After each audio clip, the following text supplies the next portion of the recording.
जय भीम साथियों। Equality and justice Patiala YouTube channel से मैं इंजीनियर हरदीप सिंह चुंबर आपके साथ भारत सरकार के द्वारा पब्लिश करे डॉक्टर बाबा साहेब आम्बेडकर के लेखन और भाषण की किताब के खंड 11 में से बुद्धा एंड हीज धम्मा की रचना के वीडियो का आज हम एक नया वीडियो 9-14 सिद्धार्थ गौतम का शाक्य संघ में प्रवेश आज साझा कर रहे हैं। हमारी कोशिश बाबा साहेब के शब्द ही आप तक पहुंचाने की है। जय भीम साथियों। इंजीनियर हरदीप सिंह चुंबर ने आज की वीडियो के बारे में आपको बता ही दिया है। सिद्धार्थ गौतम का शाक्य संघ में प्रवेश। यह अंश शाक्य संघ में सिद्धार्थ गौतम के दीक्षा संस्कार पर केंद्रित है।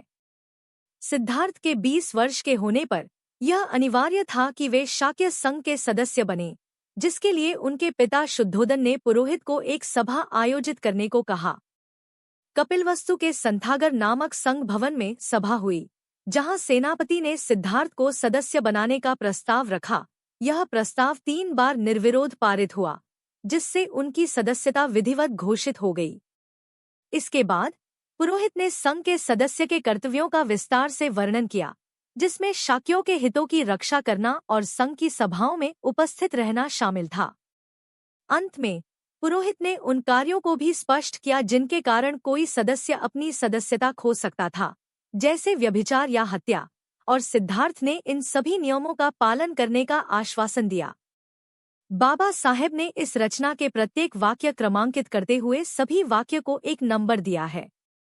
तो आओ पहले सुनते हैं बाबा साहेब ने क्या लिखा है, उसके बाद उस पर खास चर्चा सुनेंगे। बाबा साहेब डॉक्टर अंबेडकर बुद्धा और उसका धम्म में लिखते हैं। ये है पाठ नंबर 13, शाक्य संघ में दीक्षा। 1, शाक्यों का अपना संघ था। 20 वर्ष की आयु होने पर हर शाक्य तरुण को शाक्य संघ में दीक्षित होना पड़ता था और संघ का सदस्य होना होता था। 2, सिद्धार्थ गौतम 20 वर्ष का हो चुका था। अब यह समय था कि वो संघ में दीक्षित हो और उसका सदस्य बने।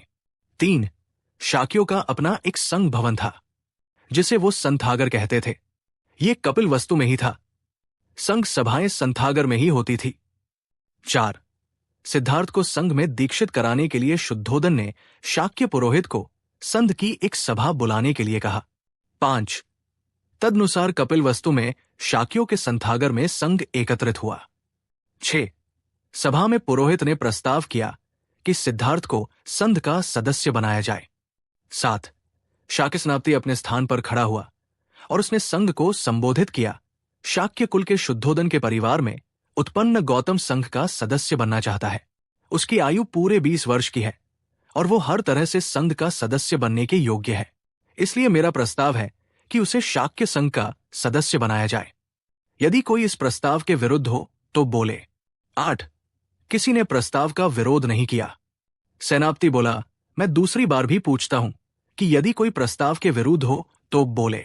9, प्रस्ताव के विरुद्ध बोलने के लिए कोई खड़ा नहीं हुआ। सेनापति ने फिर कहा, मैं तीसरी बार भी पूछता हूं कि यदि कोई प्रस्ताव के विसद्ध हो तो बोले। 10, तीसरी बार भी कोई प्रस्ताव के विरुद्ध नहीं बोला। 11, शाक्यों में यह नियम था कि बिना प्रस्ताव के कोई कार्रवाई न हो सकती थी और जब तक कोई प्रस्ताव 3 बार पास न हो तब तक वो कार्य रूप में परिणत नहीं किया जा सकता था। 12, क्योंकि सेनापति का प्रस्ताव 3 बार निर्विरोध पास हो गया था, इसलिए सिद्धार्थ के विधिवत शाक्य संघ का सदस्य बन जाने की घोषणा कर दी गई। 13, तब शाक्यों के पुरोहित ने खड़े होकर सिद्धार्थ को अपने स्थान पर खड़े होने के लिए कहा। 14, सिद्धार्थ को संबोधन करके उसने पूछा, क्या आप इसका अनुभव करते थे कि संघ ने आपको अपना सदस्य बनाकर सम्मानित किया है? सिद्धार्थ का उत्तर था, मैं अनुभव करता हूं। 15, क्या आप संघ के सदस्यों के कर्तव्य जानते हैं? मुझे खेद है कि मैं उनसे अपरिचित हूं, किंतु उन्हें जानकर मुझे बड़ी प्रसन्नता होगी। 16, पुरोहित बोला, मैं सर्वप्रथम आपको बताऊंगा कि संघ के सदस्य की हैसियत से आपके क्या कर्तव्य है। उसने उन्हें एक एक करके क्रमश गिनाया। 1, आपको अपने तन, मन और धन से शाक्यों के स्थार्थ की रक्षा करनी होगी। 2, आपको संघ की सभाओं में उपस्थित रहना होगा। 3, आपको बिना किसी भी भय का पक्षपात के किसी भी शाक्य का दोष खुलकर कह देना होगा।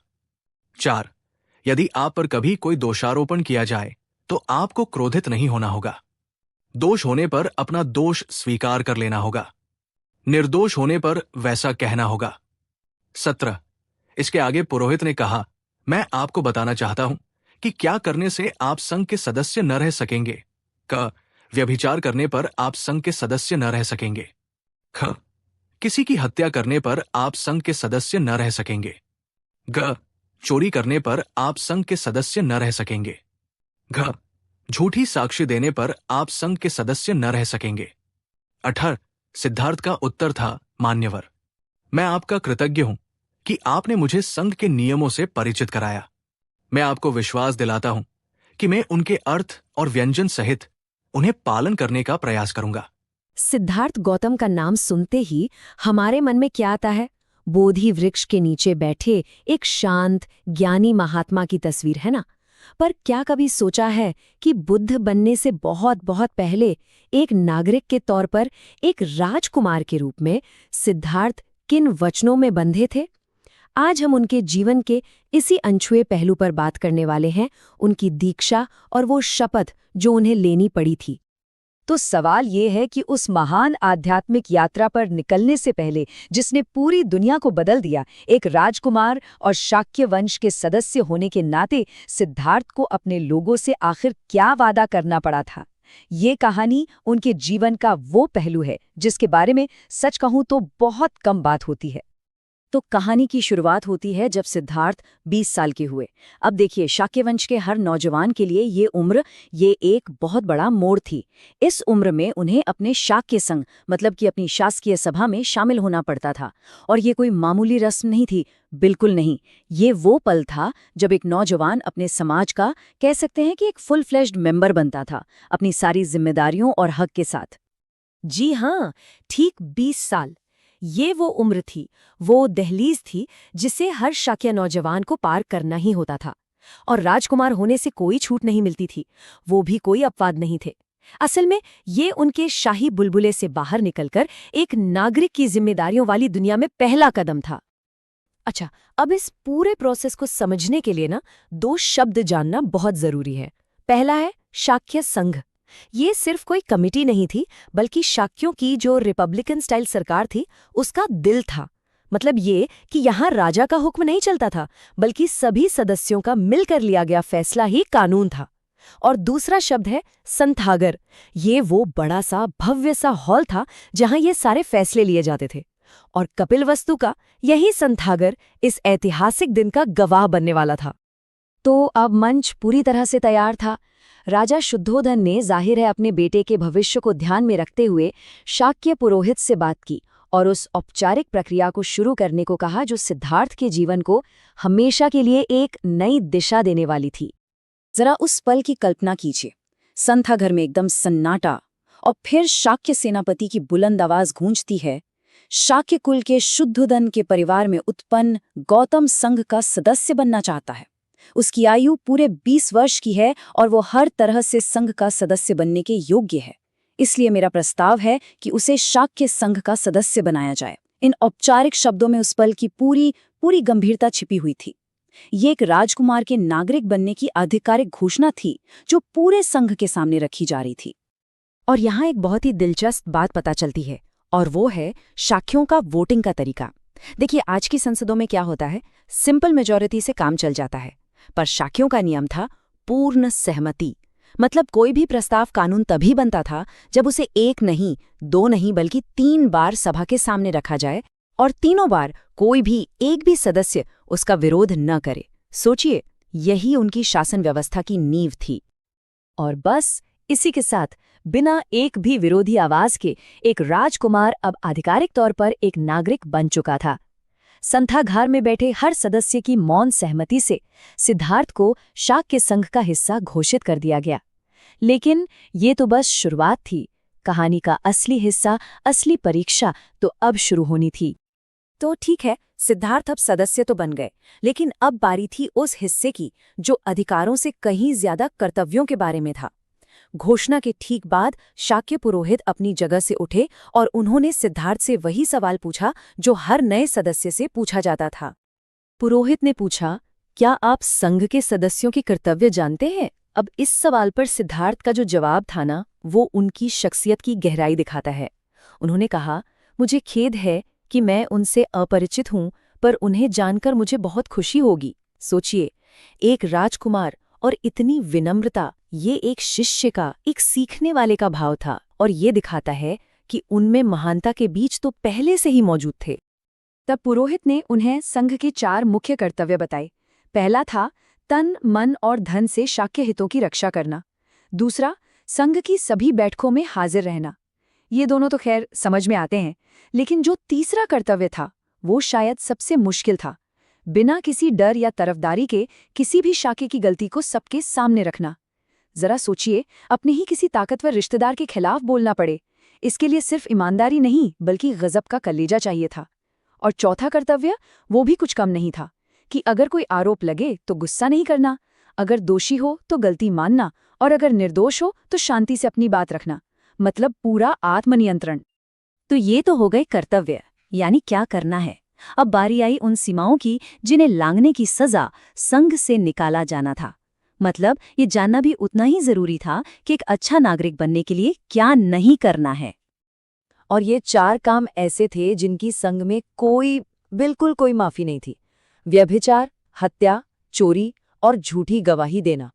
ये सिर्फ नियम नहीं थे, ये वो 4 नैतिक स्तंभ थे जिन पर शाक्यों का पूरा समाज टिका हुआ था। इनमें से किसी एक को भी तोड़ना सिर्फ कानून तोड़ना नहीं था, बल्कि ये पूरे समुदाय के साथ एक तरह का विश्वासघात माना जाता था। तो अब सिद्धार्थ ने सब कुछ सुन लिया था, सारे कर्तव्य, सारी सीमाएं, क्या करना है क्या नहीं करना है। अब बस आखिरी और सबसे जरूरी कदम बाकी था, इन सभी नियमों को स्वीकार करना और शपथ लेना। और सिद्धार्थ ने इन शब्दों के साथ अपनी शपथ पूरी की। मान्यवर, मैं आपका आभारी हूं कि आपने मुझे संघ के नियमों से परिचित कराया। मैं आपको विश्वास दिलाता हूं कि मैं उनके अर्थ और उनकी भावना के साथ उन्हें पालन करने की पूरी कोशिश करूंगा। इस लाइन पर ध्यान दीजिए, उनके अर्थ और उनकी भावना के साथ। उन्होंने सिर्फ नियमों को रटने का वादा नहीं किया, बल्कि उन्हें उनकी असली स्पिरिट में अपनाने का वादा किया। ये एक गहरा समर्पण था जो दिखाता है कि उन्होंने इन दुनियावी जिम्मेदारियों को भी कितनी गंभीरता से लिया था। तो ये पूरी कहानी हमें एक बहुत बड़े सवाल पर लाकर छोड़ देती है। क्या एक जिम्मेदार नागरिक का जीवन और एक आध्यात्मिक साधक का रास्ता, ये दोनों वाकई अलग अलग हैं? या फिर सच्ची आध्यात्मिकता शायद अपने सांसारिक कर्तव्यों को, अपनी जिम्मेदारियों को पूरी ईमानदारी से निभाने में ही छिपी है? ये एक ऐसा सवाल है जिसका जवाब शायद हम सब अपनी अपनी जिंदगी में कहीं ना कहीं ढूंढ ही रहे हैं। अक्सर जब हम सिद्धार्थ गौतम के बारे में सोचते हैं तो मन में सीधे एक बोधि वृक्ष, ज्ञान और शांत मुस्कुराते हुए बुद्ध की छवि आती है। लेकिन उस ज्ञानोदय से कई साल पहले वो सिर्फ सिद्धार्थ थे, एक 20 साल के युवा राजकुमार तो थे, पर एक बिल्कुल अलग तरह की जिम्मेदारी लेने जा रहे थे। आज हम उसी कहानी की परतों को खोलेंगे जब सिद्धार्थ ने अपने समाज यानी शाक्य संघ के राजनीतिक जीवन में अपना पहला कदम रखा था। और ये कहानी इसलिए दिलचस्प है क्योंकि ये हमें उस समय के एक प्राचीन गणराज्य की राजनीतिक व्यवस्था की एक बहुत ही, कह सकते हैं, दुर्लभ झलक देती है। हम अक्सर भारत के इतिहास को राजाओं और सम्राटों की कहानी के तौर पर ही देखते हैं, लेकिन शाक्य संघ एक गणराज्य था, मतलब उसे एक सभा चलाती थी। अच्छा, आज हम जिन स्रोतों पर बात कर रहे हैं वो हमें बताते हैं कि कैसे एक युवा इस पूरे सिस्टम का हिस्सा बनता था। ये सिर्फ कोई रस्म नहीं थी, बल्कि नागरिक जीवन में एक दीक्षा थी, एक तरह का पॉलिटिकल ओरिएंटेशन था। तो हमारा मिशन आज जिस पूरी प्रक्रिया को समझना है, 20 साल के एक नौजवान के लिए इस संघ का सदस्य बनने का क्या मतलब था, उन पर क्या जिम्मेदारियां डाली गईं और किन नियमों का पालन करने की उनसे उम्मीद की गई, और सबसे बड़ी बात, ये अनुभव उस व्यक्ति के भविष्य को कैसे आकार देने वाला था जिसे हम सब बुद्ध के नाम से जानते हैं। चलिए इस विषय की गहराई में उतरते हैं। तो कहानी शुरू होती है जब सिद्धार्थ 20 साल के हो जाते हैं। हमारे स्रोत बताते हैं कि उस समय हर शाक्य युवक के लिए ये जरूरी था कि वह इस उम्र में शाक्य संघ की सदस्यता ले। ये कोई विकल्प नहीं था, बल्कि एक नागरिक कर्तव्य था। हाँ, करना ही था। ये मुझे आज के जमाने में कुछ देशों की अनिवार्य सैन्य सेवा या फिर जूरी ड्यूटी की याद दिलाता है। क्या ये वैसा ही कुछ था? ये एक बहुत अच्छी तुलना है, पर एक छोटे से फर्क के साथ।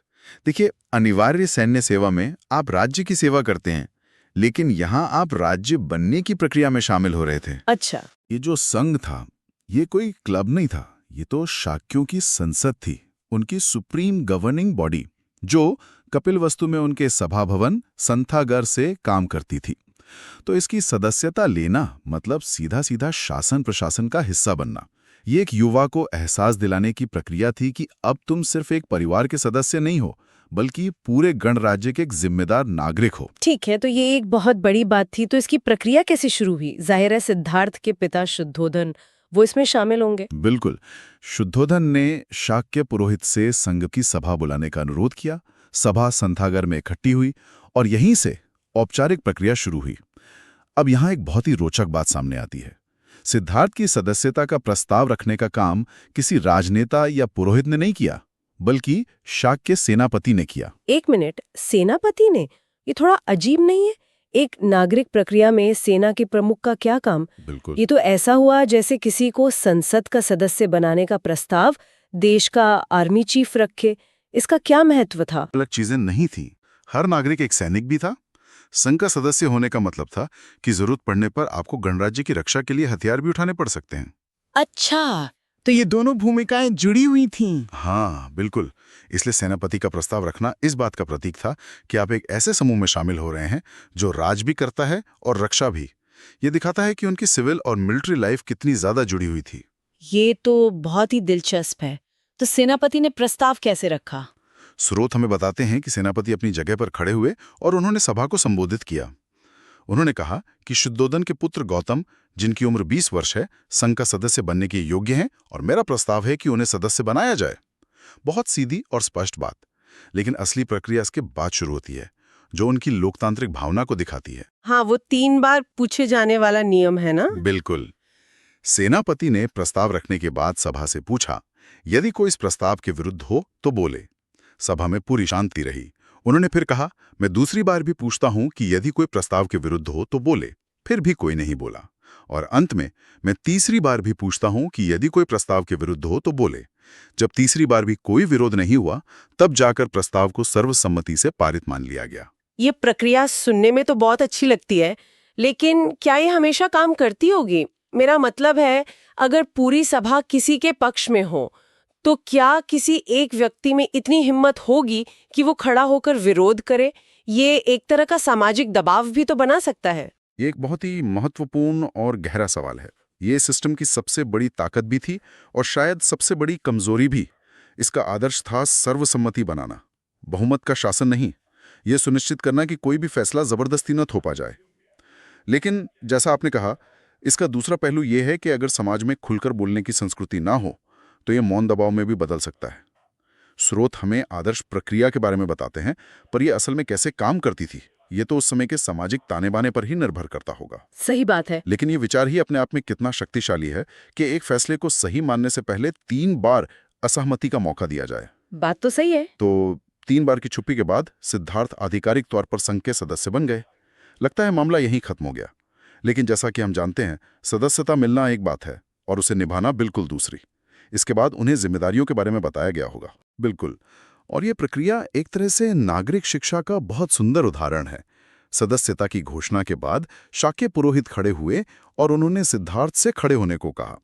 उन्होंने सिद्धार्थ से पूछा कि क्या वो संघ का सदस्य बनकर सम्मानित महसूस करते हैं। सिद्धार्थ ने जवाब दिया, मैं अनुभव करता हूं। फिर पुरोहित ने पूछा कि क्या वो संघ के सदस्यों के कर्तव्य जानते हैं। और सिद्धार्थ का जवाब बहुत विनम्र था, है ना? जी। उन्होंने कहा कि वो नहीं जानते लेकिन जानना चाहेंगे। जी। ये दिखाता है कि वो सीखने के लिए तैयार थे। उनमें कोई राजकुमार वाला अहंकार नहीं था। एकदम सही। ये संवाद दिखाता है कि ज्ञान को थोपा नहीं जा रहा था, बल्कि सदस्य की सहमति और सीखने की इच्छा से उसे दिया जा रहा था। इसके बाद पुरोहित ने एक एक करके सदस्य के 4 मुख्य कर्तव्य बताए।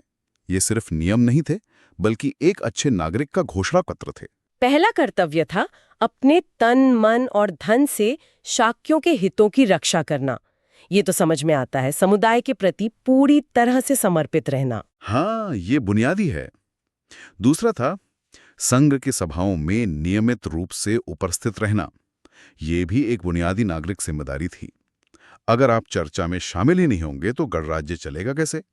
लेकिन अगले 2 कर्तव्य हैं जो इस पूरी व्यवस्था की आत्मा हैं और आज भी उतने ही प्रासंगिक हैं।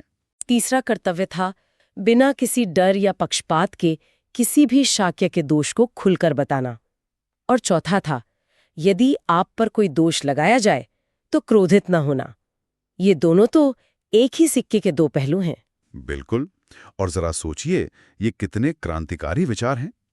तीसरा कर्तव्य आपसे सच बोलने का साहस मांगता है, भले ही सामने कोई बड़ा या शक्तिशाली व्यक्ति क्यों ना हो। और चौथा कर्तव्य आपसे विनम्रता और आत्मनियंत्रण की मांग करता है। ये कहता है कि अगर आप पर आरोप लगें तो उसे व्यक्तिगत हमले की तरह ना लें। अगर गलती की है तो स्वीकार करें, और अगर निर्दोष हैं तो शांति से अपनी बात रखें। ये तो आज के कॉर्पोरेट वर्ल्ड या हमारी राजनीति के लिए एक आदर्श खाका है। हम फीडबैक कल्चर और ट्रांसपेरेंसी की बात करते हैं, लेकिन यहाँ ये 2500 साल पहले ही मौजूद था।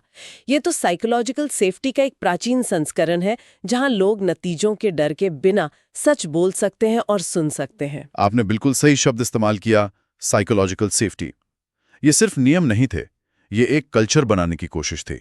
एक ऐसा माहौल जहां बहस हो, असहमति हो, लेकिन सम्मान के साथ, जहां सच बोलना और सच सुनना दोनों को महत्व दिया जाए। ये किसी भी स्वस्थ समाज या संगठन की नींव है। कल्पना कीजिए, अगर आज हमारी संसद या कंपनियों के बोर्ड रूम में ये 2 नियम ईमानदारी से लागू कर दिए जाएं, तो कितना कुछ बदल सकता है। वाकई, तो ये तो हुए कर्तव्य, लेकिन क्या कोई ऐसी सीमाएं भी थीं जिन्हें लांघने पर सदस्यता रद्द हो सकती थी? कुछ रेड लाइंस? हाँ, थीं। कर्तव्यों के बाद पुरोहित ने उन 4 कामों के बारे में बताया जिन्हें करने पर किसी भी सदस्य की सदस्यता समाप्त हो सकती थी। और ये नियम बहुत ही बुनियादी नैतिक सिद्धांतों पर आधारित थे। पहला, व्यभिचार करना। दूसरा, किसी की हत्या करना। तीसरा, चोरी करना। और चौथा, झूठी गवाही देना। ये दिलचस्प है। ये नियम किसी जटिल राजनीतिक सिद्धांत पर नहीं, बल्कि व्यक्तिगत चरित्र पर आधारित हैं। हत्या, चोरी, झूठ बोलना, ये तो किसी भी समाज में अपराध है। इन्हें संघ की सदस्यता से जोड़ने का क्या मतलब था? इसका मतलब ये था कि शाक्यों के लिए एक अच्छा नागरिक होने के लिए पहले एक अच्छा इंसान होना जरूरी था। उनके लिए व्यक्तिगत नैतिकता और सार्वजनिक जीवन अलग अलग नहीं थे। उनका तर्क सीधा था, जो व्यक्ति अपने निजी जीवन में झूठी गवाही दे सकता है, उस पर सभा में सच बोलने का भरोसा कैसे किया जा सकता है? जो दूसरों की संपत्ति चोरी कर सकता है, उसे गणराज्य के संसाधनों की जिम्मेदारी कैसे दी जा सकती है? ये दिखाता है कि उनके लिए पब्लिक ट्रस्ट की बुनियाद पर्सनल इंटेग्रिटी थी। ये बहुत गहरी बात है। आज तो हम अक्सर इन दोनों चीजों को अलग करके देखते हैं। तो इस सब को सुनने के बाद सिद्धार्थ का क्या जवाब था? उन्होंने सिर्फ हाँ या ना तो नहीं कहा होगा। नहीं, उनका जवाब उनकी सोच की गहराई को दिखाता है। उन्होंने पुरोहित का आभार व्यक्त किया और विश्वास दिलाया कि वो इन नियमों का उनके अर्थ और व्यंजन सहित पालन करने का पूरा प्रयास करेंगे। अर्थ और व्यंजन सहित? इसका क्या मतलब हुआ? इसका मतलब है इन लेटर एंड स्पिरिट, यानी वो सिर्फ नियमों के शब्दों का पालन नहीं करेंगे, बल्कि उनकी आत्मा को, उनके पीछे की भावना को समझकर उनका पालन करेंगे। वो सिर्फ रूल फॉलोअर नहीं बनना चाहते थे, बल्कि ये समझना चाहते थे कि ये नियम बनाए ही क्यों गए हैं। 20 साल के एक युवक का ये जवाब उसकी असाधारण परिपक्वता को दिखाता है। ये दिखाता है कि एक विचारक का मन पहले से ही काम कर रहा था, जो चीजों की सतह के नीचे जाकर उनके सार को पकड़ना चाहता था। ये बुद्ध बनने की प्रक्रिया का एक बहुत ही शुरुआती संकेत है। तो आज की इस चर्चा से हमने सिद्धार्थ को एक बिल्कुल नए रूप में देखा, राजकुमार के तौर पर नहीं, बल्कि एक नागरिक के तौर पर, जो एक बहुत ही व्यवस्थित और आदर्शों पर आधारित समाज का हिस्सा बन रहे थे। ये प्रक्रिया सर्वसम्मति, जवाबदेही और गहरे नैतिक मूल्यों पर टिकी थी। और यहाँ सबसे आकर्षक बात यह है कि ये सिद्धांत सिर्फ एक प्राचीन परंपरा का हिस्सा नहीं है। ये हमें दिखाते हैं कि एक समुदाय को चलाने के लिए पारदर्शिता, सत्य के प्रति सम्मान और आपसी जवाबदेही कितनी जरूरी होती है। ये सिद्धांत आज भी उतने ही, बल्कि शायद आज के दौर में और भी ज्यादा प्रासंगिक हैं, चाहे वो कोई देश हो, कोई कंपनी हो या हमारा अपना परिवार ही क्यों ना हो। और अंत में एक विचार जो सोचने पर मजबूर करता है। जब कई साल बाद सिद्धार्थ ने अपने सिद्धांतों पर आधारित एक बिल्कुल नए संघ, बौद्ध संघ की स्थापना की, तो शाक्य संघ में मिले इन शुरुआती अनुभवों ने उनके विचारों को कितना प्रभावित किया होगा? बहुत ज्यादा। उन्होंने संघ शब्द और उसका ढांचा सीधे अपनी राजनीतिक विरासत से उठाया। बौद्ध संघ के कई नियम, जैसे फैसले लेने के लिए भिक्षुओं का इकट्ठा होना, सर्वसम्मति से निर्णय लेना और नियमों मतलब विनय का पालन करना, ये सब शाक्य संघ की लोकतांत्रिक प्रक्रियाओं की सीधी परछाई लगते हैं। उन्होंने एक राजनीतिक मॉडल को लिया, उसे आध्यात्मिक रूप दिया और उसे पूरी दुनिया के लिए खोल दिया। उन्होंने उस संघ को तो छोड़ दिया, लेकिन संघ का विचार वो अपने साथ ले गए।